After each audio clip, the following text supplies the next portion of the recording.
Sa kuha ng 360-degree camera, isang nakamotorsiklong pulis ang makikitang dahan-dahang lumalapit sa likuran ng isa pang rider. Pero na makadikit na ang pulis, natumba ang rider matapos itulak ng pulis ang kanyang motor. Ang pulis hindi raw huminto. Nagpa-blatter ang biktima sa Highway Patrol Group makaraan ang viral na insidente sa Pasig City. Lumabas sa investigasyon na bago ang insidente, nagkaroon muna ng di pagkakaunawaan ng biktima at ang pulis.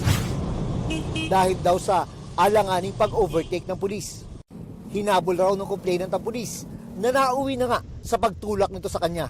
Based po sa salaysay po ng complainant at talaga naman din pong puro init ng ulo lang din ho at hindi po pagkakaunawaan ng naging sanhi kung bakit nagkaroon ng ganong uri po ng senaryo.